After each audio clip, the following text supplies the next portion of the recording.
Welcome to competitive crack. ഞാൻ ശ്രുതി ജോഷി. നമ്മുടെ സെറ്റിന്റെ എക്സാം എന്നാണെന്ന് എല്ലാവർക്കും അറിയാമല്ലോ. വരുന്ന ഓഗസ്റ്റ് 2-ാം തീയതിയാണ്. അപ്പൊ ഇനി നമ്മുടെ മുന്നിലുള്ളത് ഏകദേശം 50-ൽ പരം ദിവസങ്ങൾ ഉണ്ടെങ്കിലും നിങ്ങൾ അത്രയും ദിവസം കണക്ക് കൂട്ടരുത്.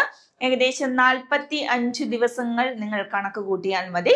ബാക്കി ഡേയ്സ് എല്ലാം സമാധാനപരമായിട്ട് റിവിഷൻ ചെയ്യുക എന്നുള്ളത് മാത്രമാണ്. അപ്പൊ കഴിഞ്ഞ ക്ലാസ്സുകളിലൊക്കെ നമ്മൾ എന്താ പഠിച്ചത്? ഓരോ ഭാഗവും എങ്ങനെ അനാലിസിസ് ചെയ്ത് പഠിക്കണം എന്നാണ് നമ്മൾ പറഞ്ഞത്, അല്ലെ? അപ്പൊ ഇത്തവണയും നമ്മൾ അങ്ങനെയൊരു പാറ്റേണിലാണ് ഇപ്പൊ പറയുന്നത്. അപ്പോൾ അതിനു മുന്നേ എനിക്ക് പറയാനുള്ളത്, നമ്മുടെ CCയുടെ ലേണിംഗ് ആപ്പ് ഡൗൺലോഡ് ചെയ്തിട്ടില്ലാത്തവർ എത്രയും വേഗം ഡൗൺലോഡ് ചെയ്യുക. നിങ്ങൾക്ക് മോക്ക് ടെസ്റ്റുകൾ എഴുതി നോക്കാം. അതുപോലെ നിങ്ങൾക്ക് current affairs, daily current affairs വളരെ ഇമ്പോർട്ടൻ്റ് ആണ്. സെറ്റ് എക്സാമിന് വളരെ ഡീപ്പായിട്ട് നോക്കുകയും വേണം. അവിടെ നിന്ന് 10 മുതൽ 18 മാർക്കിന് വരെ നിങ്ങൾക്ക് ക്വസ്റ്റ്യൻസ് ഉണ്ടായിരിക്കും. അപ്പൊ അത് നിങ്ങൾ ചെയ്യുക. അത് ചെയ്യുന്ന എന്തിനാണ്?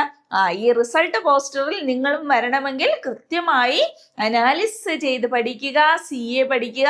എല്ലാ കാര്യങ്ങളും വളരെ സിസ്റ്റമാറ്റിക് ആയിട്ട് മുന്നോട്ട് പോയാൽ മാത്രമേ സെറ്റ് എക്സാം ക്രാക്ക് ചെയ്യാൻ സാധിക്കുകയുള്ളൂ കേട്ടോ. അപ്പൊ ഇത്തവണത്തെ സെറ്റ് നല്ലവണ്ണം പ്രിപ്പയർ ചെയ്താൽ നിങ്ങളുടെ കൂടെ ഇങ്ങ് പോരും കേട്ടോ. ഇനി 45 ദിവസങ്ങൾ മതി. പക്ഷെ വളരെ സിസ്റ്റമാറ്റിക് ആയിട്ട് പഠിക്കണം. വലിച്ചു വാരി പഠിക്കാൻ നിൽക്കരുത്.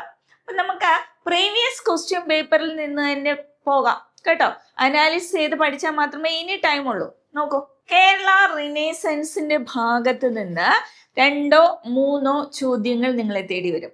ആ 3 മാർക്ക് വളരെ ഇമ്പോർട്ടൻ്റ് ആണ്, അല്ലെ? ചിലപ്പോൾ 1 മാർക്കാകാം, 2 മാർക്കാകാം, 3 മാർക്കാകാം. അഗ്രിഗേറ്റ് ക്ലിയർ ചെയ്യാൻ വളരെ ഇമ്പോർട്ടൻ്റ് ആണ്. നോക്കൂ, identify the correct pair of author and book. ഇവിടെ ഓഥറിനെയും ബുക്കിനെയും, ഒരു ഓഥറിനെയോ അല്ലെങ്കിൽ ഒരു ബുക്കിനെയോ അറിഞ്ഞു കഴിഞ്ഞാൽ നിങ്ങൾക്ക് അവിടെ മാച്ച് ദ ഫോളോയിങ്ങിന് ആൻസർ ചെയ്യാൻ സാധിക്കില്ല. നിങ്ങൾക്ക് എല്ലാവർക്കും കേരള റിനേസൻസ് വളരെ വ്യക്തമായിട്ട് അറിയാം. ഏതൊരു മത്സര പരീക്ഷ എടുത്താലും അവിടെ കേരള റിനേസൻസ് ഇമ്പോർട്ടൻ്റ് ആണ്. നോക്കൂ, തൈക്കാട് അയ്യ എന്റെ കാശി യാത്ര എന്ന് കൊടുത്തിരിക്കുന്നു. അപ്പൊ ഇവിടെ കറക്റ്റ് പേരാണ് ചോദിച്ചിരിക്കുന്നത് കേട്ടോ. ശ്രദ്ധിച്ചു നോക്കുക. ബ്രഹ്മാനന്ദ ശിവയോഗി, നിജാനന്ദ വിലാസം. ഇവിടെ വേർഡ്സ് ഒക്കെ ചിലപ്പോ വായിക്കാൻ ബുദ്ധിമുട്ടായിരിക്കും, അല്ലെ? ശ്രീനാരായണ ഗുരു, ശിവയോഗ രഹസ്യം. അടുത്ത ചട്ടമ്പി സ്വാമികൾ, ബ്രഹ്മോത്തര കാണ്ഡം. ഇതിൽ കറക്റ്റ് പേർ ഏതാണ്?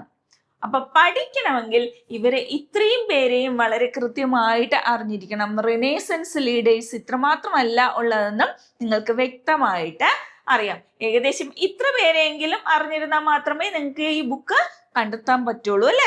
അപ്പൊ ഇവിടെ ശരിയായിട്ടുള്ള പേർ എന്ന് പറയുന്നത് തൈക്കാട് അയ്യ എന്റെ കാശി യാത്ര എന്നുള്ളതാണ്. അപ്പൊ ബാക്കി കറക്റ്റ് പേരുകൾ നമുക്ക് നോക്കണ്ടേ. നിജാനന്ദ വിലാസം ആരുടേതാണ്? അപ്പൊ എല്ലാവരുടെയും കൃതികൾ വളരെ കൃത്യമായിട്ട് മനസ്സിലാക്കുക. കൃതികൾ മാത്രമല്ല, സംഘടന, അവരുടെ മറ്റു പേരുകൾ, ജനിച്ച സ്ഥലം, അതുപോലെ ഇയർ, ഇതെല്ലാം മനസ്സിലാക്കിയിരിക്കണം കേട്ടോ. നിജാനന്ദ വിലാസം ചട്ടമ്പി സ്വാമികൾ കറക്റ്റ് ആയിട്ടുള്ളതാണ് കേട്ടോ. അതുപോലെ ജ്ഞാനദർശനം ആരുടേതാ? ശ്രീനാരായണ ഗുരുവിൻ്റെതാണ്. അതുപോലെ ശിവയോഗ രഹസ്യം ബ്രഹ്മാനന്ദ ശിവയോഗി. അതുപോലെ ബ്രഹ്മോത്തര കാണ്ഡം ആരുടേതാണ്? തൈക്കാട് അയ്യയുടേതാണ്. ഇപ്പൊ തന്നെ പഠിച്ചുകൊണ്ട് പോകുക. ഇനി മാറ്റി വെക്കേണ്ട. ഇനി സമയം ഇല്ല. അപ്പൊ ഇനി നിങ്ങൾ പഠിക്കുമ്പോ എങ്ങനെ പഠിക്കണം? അപ്പൊ നിങ്ങളൊരു മാച്ച് ദ ഫോളോയിങ്ങിന്റെ ക്വസ്റ്റ്യൻ എടുത്തു. അവിടെ 4 ഓപ്ഷൻസ് ആണ് നിങ്ങൾ കണ്ടത്. ആ 4 റിനേസൻസ് ലീഡേഴ്സിനെയും എടുക്കുക. ഫസ്റ്റ് റിനേസൻസ് ലീഡർ ശ്രീനാരായണ ഗുരുവിനെ വിട്ടിട്ട് ആരും പോകത്തില്ല, അല്ലെ? നോക്കൂ, അദ്ദേഹത്തിന്റെ കൃതികൾ ഒത്തിരി അധികം കൃതികളുണ്ട്. എന്നാൽ ചോദിച്ചു കണ്ടുവരുന്ന കൃതികളാണ് നമ്മളിവിടെ കൊടുത്തിരിക്കുന്നത്. നോക്കൂ, ആത്മോപദേശ ശതകം. മിക്ക എക്സാമുകൾക്ക് നിങ്ങൾ കാണുന്നതാണ് ആത്മോപദേശ ശതകം. അതുപോലെ ദൈവദശകം, അതുപോലെ അനുകമ്പാ ദശകം, വൈരാഗ്യ ദശകം, ജാതി ലക്ഷണം, ജ്ഞാനദർശനം, ശിവശതകം, വിനായക അഷ്ടകം, ശ്രീകൃഷ്ണ ദർശനം. ഇത് നിങ്ങൾക്ക് നിങ്ങളുടേതായ കോഡുകളിലൂടെ പഠിക്കാൻ സാധിക്കും എന്നുള്ളതാണ്. ഇവിടെ നോക്കൂ, നിങ്ങൾ ഒരു ക്ഷേത്രത്തിൽ പോയാൽ ഞാൻ ഈ ഒരു സ്ലൈഡ് മാത്രം പറയുകയാണ്. നോക്കൂ, നിങ്ങളൊരു ക്ഷേത്രത്തിൽ പോയാൽ ഓരോരുത്തരും അവരവരുടേതായ ആരാധനാമൂർത്തികളുണ്ട് അല്ലെ. അപ്പൊ ഇവിടെ ആരാധനാമൂർത്തികൾ പറയുമ്പോ ഇവിടെ ശിവൻ, വിനായകൻ, ശ്രീകൃഷ്ണൻ, ഇവരെ നിങ്ങൾക്ക് ഓർമ്മ മനസ്സിൽ നിൽക്കത്തില്ലേ? നിൽക്കും. അതുപോലെ ജ്ഞാനദർശനം അല്ലെ, ചില സന്യാസിമാർക്കൊക്കെ ജ്ഞാനമുണ്ടാകും, ജ്ഞാനദർശനം അത് മനസ്സിലേക്ക് കൊണ്ടുവരിക. ഈ ജാതി ലക്ഷണം, ഇനി നിങ്ങളുടെ മനസ്സുമായി ബന്ധപ്പെട്ട ആറ്റിറ്റ്യൂഡുമായി ബന്ധപ്പെട്ട് വൈരാഗ്യം, മനസ്സിൽ ഓർമ്മ വരത്തില്ലേ? വൈരാഗ്യം. അതുപോലെ അനുകമ്പ, മറ്റുള്ളവരോട് തോന്നുന്ന അനുകമ്പ. അതുപോലെ ആത്മോപദേശം, നിങ്ങൾ ഉപദേശം നൽകില്ലേ, അതൊക്കെ മനസ്സിലേക്ക് കൊണ്ടുവന്നാൽ അവിടെ ഒന്ന് കണക്ട് ചെയ്ത് വെക്കാൻ സാധിക്കും.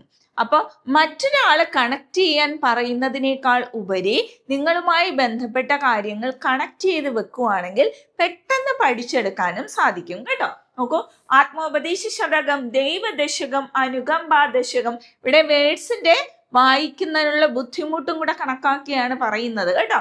അപ്പൊ മലയാളത്തിലുള്ളത് നമ്മൾ ഇംഗ്ലീഷിലാണ് പഠിക്കുന്നത്. വൈരാഗ്യ ദശകം, ജാതി ലക്ഷണം, ജ്ഞാനദർശനം, ശിവശതകം, വിനായക അഷ്ടകം, ശ്രീകൃഷ്ണ ദർശനം. ഫസ്റ്റ് പേജിൽ ഇത്ര മാത്രമല്ല ഉള്ളത്. നോക്കൂ, ചിജട ചിന്തനം, അതുപോലെ നിർവൃത്തി പഞ്ചകം, ജീവകാരുണ്യ പഞ്ചകം, ദർശന മാല, അദ്വൈത ദീപിക, ജനനി നവരത്ന മഞ്ചരി, അറിവ്, കാളി നാടകം, കുണ്ടലിനി പാട്ട്, ഇതൊക്കെ ചോദിച്ചിട്ടുള്ളതാണ് കേട്ടോ.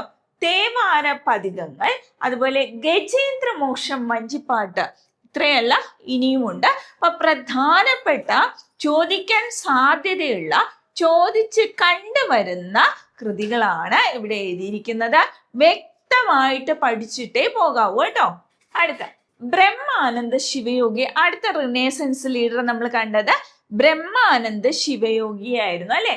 ശിവയോഗ രഹസ്യം. ഇപ്പൊ ബ്രഹ്മാനന്ദ ശിവയോഗി തന്നെയുണ്ട്. ശിവയോഗ രഹസ്യം, സ്ത്രീ വിദ്യാപോഷിണി, സിദ്ധാനുഭൂതി, മോക്ഷപ്രദീപം, ആനന്ദകൽപദ്രുമം,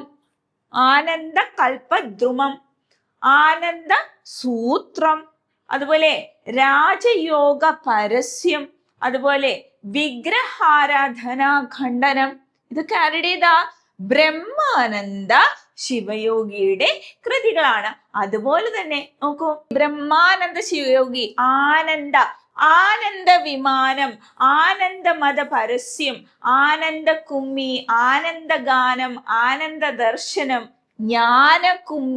ജ്ഞാനക്കുമ്മിയും ജാതിക്കുമ്മിയും തമ്മില് തിരിഞ്ഞു പോകരുത്. ജാതിക്കുമ്മി പണ്ഡിറ്റ് കറുപ്പന്റെയാണ്, ഇത് ജ്ഞാനക്കുമ്മിയാണ് കേട്ടോ. അപ്പൊ ആ റിനേസൻസ് ലീഡറെ പഠിക്കുമ്പോ അതൊന്ന് ശ്രദ്ധിച്ചോണം കേട്ടോ.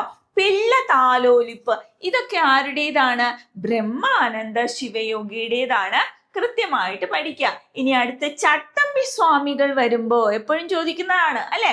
അദ്വൈത ചിന്താ പദ്ധതി, അതുപോലെ വേദാന്ത സംഗ്രഹം, വേദാന്ത സാരം, വേദാധികാര നിരൂപണം അല്ലെ. പാട്ടൊക്കെ പാടി വേണമെങ്കിൽ പഠിക്കാം കേട്ടോ. വേദാധികാര നിരൂപണം, അതുപോലെ ക്രിസ്തുമത സാരം, ക്രിസ്തുമത നിരൂപണം, ആദിഭാഷ എപ്പോഴും ചോദിക്കുന്നതാണ് അല്ലെ. ആദിഭാഷ, കേരളത്തിലെ ദേശനാമങ്ങൾ, അതുപോലെ ജീവകാരുണ്യ നിരൂപണം, ബ്രഹ്മത്വ നിർഭാസം, പരമഭട്ടാര ദർശനം, അതുപോലെ പുനർജന്മ നിരൂപണം. ഇതൊക്കെ ആരുടേതാ? ചട്ടമ്പി സ്വാമികളുടെ കൃതികളാണ്. മറക്കരുത് കേട്ടോ, ഓർത്ത് പഠിച്ചോണേ. അതുപോലെ നിജാനന്ദ വിലാസം പറഞ്ഞു അല്ലെ. മോക്ഷപ്രദീപ ഖണ്ഡനം, പ്രാചീന മലയാളം, തമിഴകം, ദ്രാവിഡ മഹാത്മ്യം, ഭാഷാ പത്മ പുരാണം, അതുപോലെ മലയാളത്തിലെ ചില സ്ഥലനാമങ്ങൾ, ശ്രീചക്ര പൂജാകൽപ്പം, ഒഴിവിലൊടുക്കം, അതുപോലെ അദ്വൈത പഞ്ചരം. ഇതൊക്കെ ആരുടേതാ?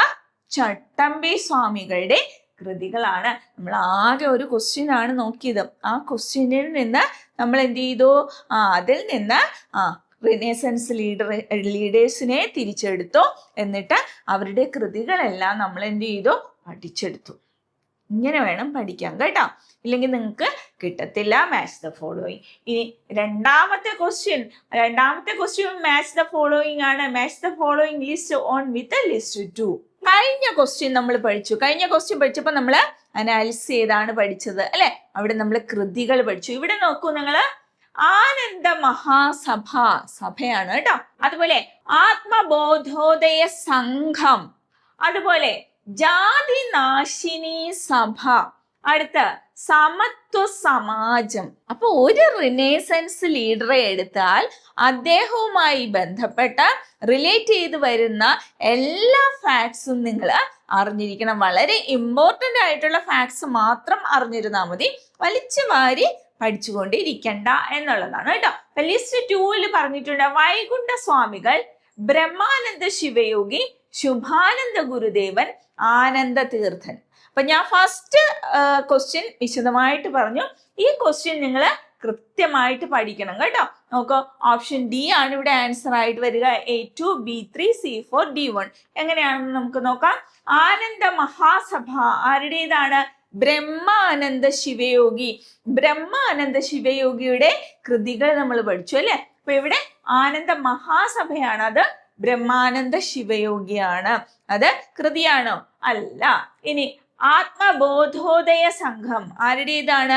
ശുഭാനന്ദ ഗുരുദേവൻ. ശുഭാനന്ദ ഗുരുദേവൻ. ഇനി ജാതി നാശിനി സഭ ആരുടേതാണ്?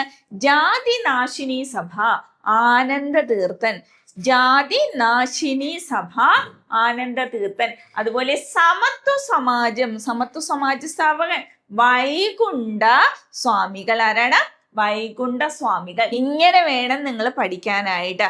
അപ്പൊ റിനേസൻസ് ലീഡേഴ്സിനെ വളരെ വ്യക്തമായിട്ട് പഠിച്ചുകൊണ്ട് പോകുക. 2 or 3 മാർക്ക് കൃത്യമായിട്ടും ഉറപ്പിച്ചു വെക്കുക. നമുക്ക് ഉറപ്പിച്ച് പഠിക്കാൻ കഴിയുന്ന പോർഷൻസിനെ എല്ലാം തരംതിരിച്ചെടുത്ത് നിങ്ങൾ പഠിച്ചുകൊണ്ട് പോകണം കേട്ടോ. വലിച്ചു വാരി പഠിക്കാൻ നിൽക്കരുത്. അഗ്രിഗേറ്റ് ക്ലിയർ ചെയ്യാനുള്ള വ്യക്തമായിട്ടുള്ള മാർക്ക്, പെർസെൻറ്റേജ് നിങ്ങൾ വാങ്ങിയിരിക്കണം എന്നുള്ളതാണ്. പാസ് പെർസെൻറ്റേജിന് വേണ്ടി മാത്രം പഠിച്ചിട്ട് യാതൊരു കാര്യമില്ല. ഇനിയുള്ള 45 ദിവസം, ഇനിയുള്ള 45 ദിവസം CCയിൽ എന്ത് നടക്കുന്നു, ഇങ്ങനെ അനാലിസിസിലൂടെ പഠിച്ചു പോവുകയാണ് ചെയ്യുന്നത്. നമ്മൾ 2016 മുതൽ ഈ 2026 വരെയുള്ള ക്വസ്റ്റ്യൻ പേപ്പേഴ്സ് അനാലിസിസ് ചെയ്ത് പഠിച്ചു കഴിഞ്ഞാൽ ഡെയിലി ലൈവ് ക്ലാസ്സുകളിലൂടെ, അതായത് വീക്ക്ലി 5 ലൈവ് സെഷൻസ് വരും കേട്ടോ. അതുപോലെ ലാസ്റ്റ് ആകുമ്പോൾ 15 days വരുമ്പോൾ നമ്മൾ ഡെയിലി ലൈവ് ക്ലാസ്സുകളാണ് പോകുന്നത്. അപ്പൊ അതൊക്കെ വളരെ കൃത്യമായിട്ട് അറ്റൻഡ് ചെയ്ത നിങ്ങൾ മെന്റേഴ്സ് പറയുന്ന രീതിയിൽ കറക്റ്റ് മെത്തേഡിലൂടെ മുന്നോട്ട് പോയാൽ, കൃത്യമായി മോക്ക് ടെസ്റ്റ് എഴുതി കഴിഞ്ഞാൽ, ലൈവ് ക്ലാസ്സുകൾ അറ്റൻഡ് ചെയ്ത, മോക്ക് ടെസ്റ്റുകളൊക്കെ അറ്റൻഡ് ചെയ്ത, റിവിഷനിലൂടെ കറക്റ്റ് മുന്നോട്ട് പോയി കഴിഞ്ഞാൽ ഇത്തവണത്തെ സെറ്റ് ആരോടൊപ്പമായിരിക്കും? നിങ്ങളോടൊപ്പമായിരിക്കും. അപ്പോൾ നമ്മുടെ CCയുടെ കുട്ടികൾ പഠിച്ചു തുടങ്ങിക്കഴിഞ്ഞു. അപ്പൊ നിങ്ങൾക്കും പഠിക്കാം. എത്രയും വേഗം ജോയിൻ ചെയ്തോളൂ. ഇതുപോലെ ഇൻഫോർമേറ്റീവായ വീഡിയോസുമായി വീണ്ടും കാണാം. Thank you.